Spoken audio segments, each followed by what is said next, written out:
Notre secours est dans le nom du Seigneur qui a fait le ciel et la terre.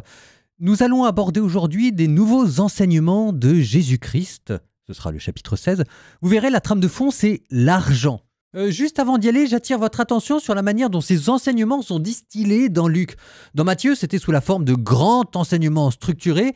Ici, c'est inséré dans une trame narrative entre deux enseignements. Il y a 2 ou 3 miracles. Alors parfois, on a du mal à voir le lien entre les deux. Pourtant, c'est très finement tuilé. C'est ainsi qu'on est passé de Jésus qui s'enflammait contre les pharisiens. On avait dit que la machine s'emballait à quelque chose d'un peu plus doux, mais à peine, en reprenant le thème de la vie éternelle, mais cette fois-ci sous le thème du festin. Et du festin, ensuite, on passait à la miséricorde. Et c'était cette miséricorde qui à la fois expliquait le festin et qui en même temps adoucissait les malédictions de Jésus. Et voilà qu'à nouveau, maintenant, on va partir sur un nouvel enseignement, l'argent. Plus concret, beaucoup plus terre à terre, mais qui n'en est pas moins exigeant. Vous retenez ce mot-là, d'accord? Le fric. Et puis ensuite, on continuera jusqu'au milieu du chapitre 17. Bonne écoute, Luc 16 jusqu'à 17, verset 18.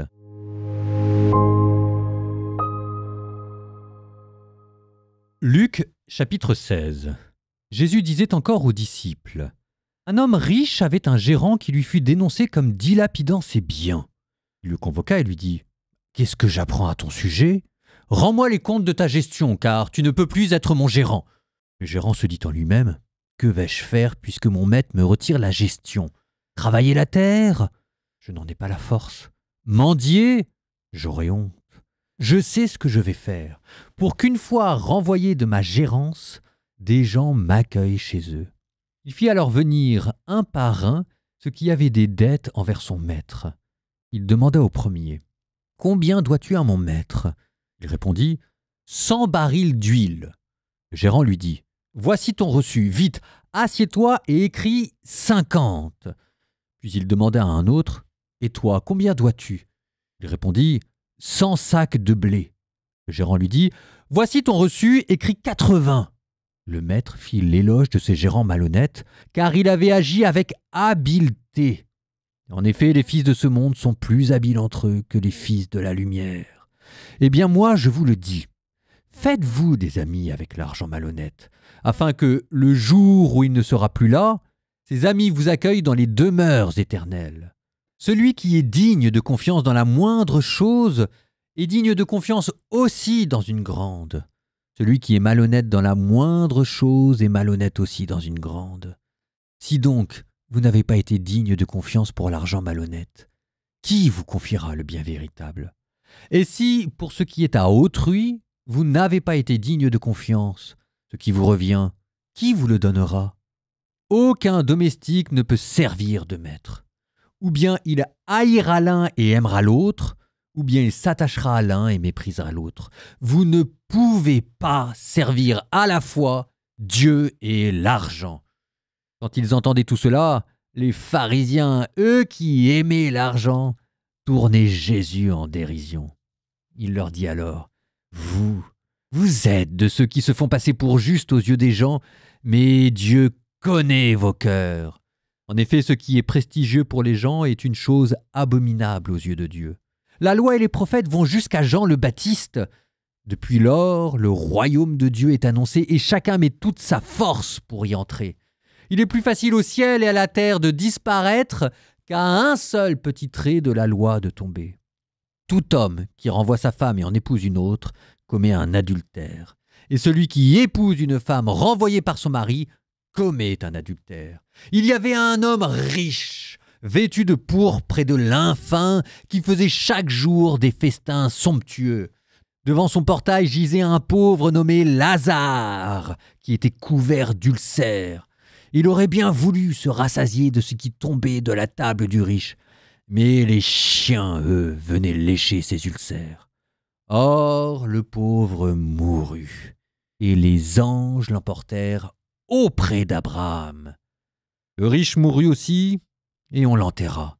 Au séjour des morts, il était en proie à la torture. Devant les yeux, il vit Abraham de loin et Lazare tout près de lui. Alors il cria : Père Abraham, prends pitié de moi et envoie Lazare tremper le bout de son doigt dans l'eau pour me rafraîchir la langue, car je souffre terriblement dans cette fournaise. » « Mon enfant, répondit Abraham, rappelle-toi, tu as reçu le bonheur pendant ta vie, et Lazare le malheur pendant la sienne. Maintenant, lui, il trouve ici la consolation et toi, la souffrance. Et en plus de tout cela, un grand abîme a été établi entre vous et nous, pour que ceux qui voudraient passer vers vous ne le puissent pas, et que de là-bas non plus, on ne traverse pas vers nous. » Le riche répliqua, « Eh bien, Père, je te prie d'envoyer Lazare dans la maison de mon père. En effet, j'ai 5 frères, qu'il leur porte son témoignage, de peur qu'eux aussi ne viennent dans ce lieu de torture. » Abraham lui dit, « Ils ont Moïse et les prophètes, qu'ils les écoutent. »« Non, père Abraham, dit-il, mais si quelqu'un de chez les morts vient les trouver, là ils se convertiront. » Abraham répondit, « S'ils n'écoutent pas Moïse ni les prophètes, quelqu'un pourra bien ressusciter d'entre les morts, ils ne seront pas convaincus. » Saint Luc, chapitre 17. Jésus disait à ses disciples, « Il est inévitable que surviennent des scandales, des occasions de chute. Mais malheureux celui par qui cela arrive.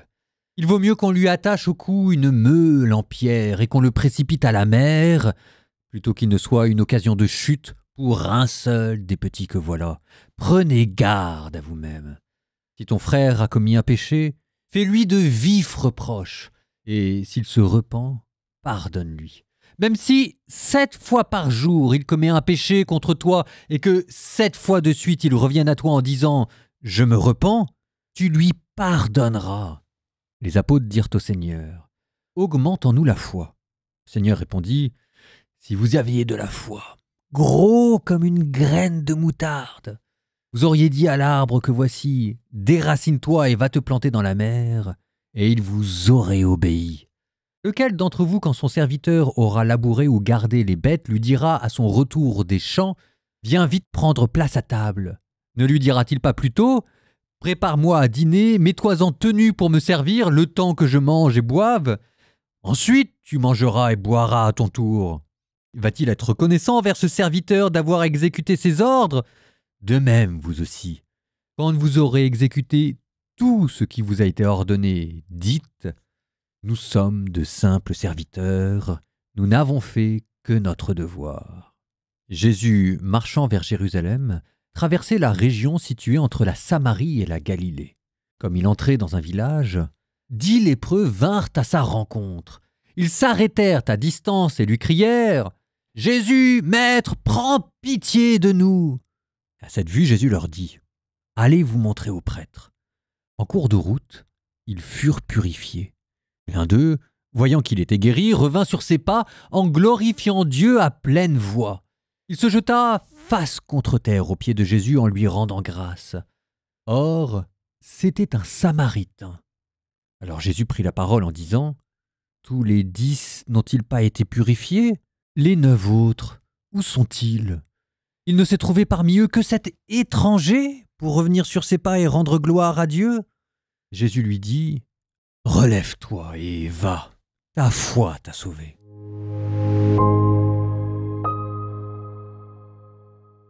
Je reviens 2 secondes sur les paraboles qui parlent de l'argent parce qu'elles sont généralement mal comprises et c'est vrai qu'elles sont très difficiles. La première, le gérant malhonnête, mais on se dit mais personne ne fait ça dans la vie. Personne ne dilapide l'argent qui n'est pas à lui pour se faire des amis. Comprenons bien. On nous parle d'un gérant malhonnête. Bon, en grec, l'expression exacte, c'est gérant d'injustice. C'est-à-dire qu'il sert l'injustice. C'est-à-dire que son maître, celui qui lui donnait de l'argent à faire fructifier, on n'a jamais dit qu'il était honnête lui aussi, on n'a jamais dit que c'était un bon maître. En fait, le problème de ce gérant d'iniquité, c'est qu'au départ, il servait l'injustice, il servait Mammon, l'argent, dont il était prisonnier et qu'il idolâtrait comme un esclave.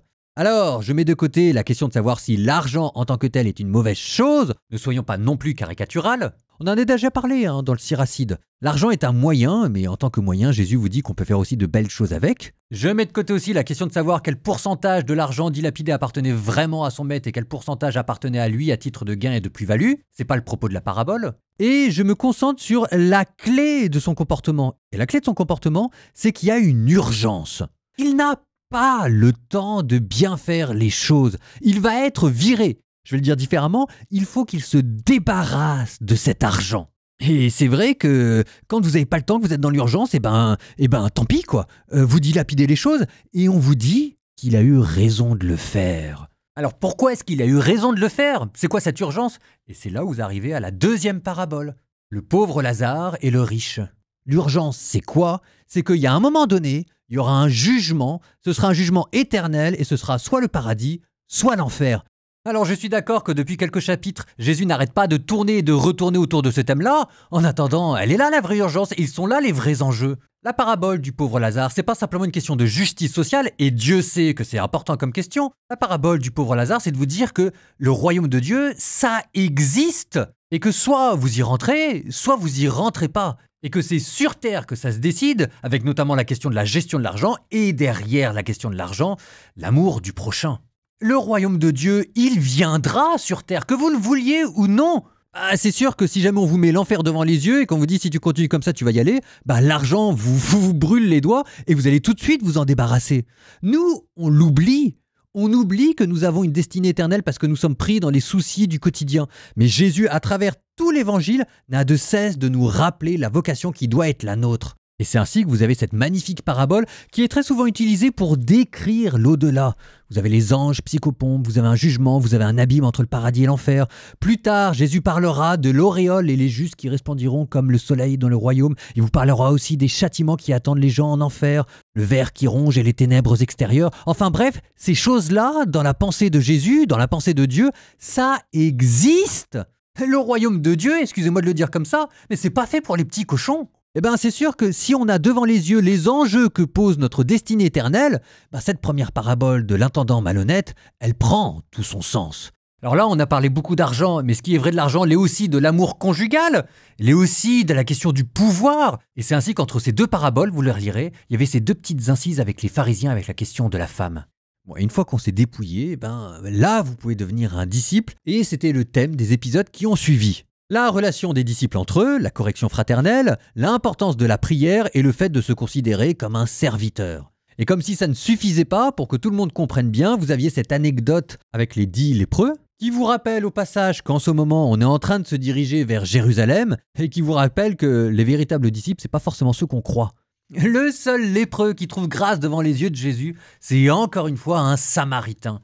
Ce qui nous ramène à la parabole du bon Samaritain, ce qui nous ramène à Jacques et Jean qui voulaient les détruire à coups de feu et de tonnerre, ce qui nous ramène, ironie de l'histoire, à la cécité spirituelle.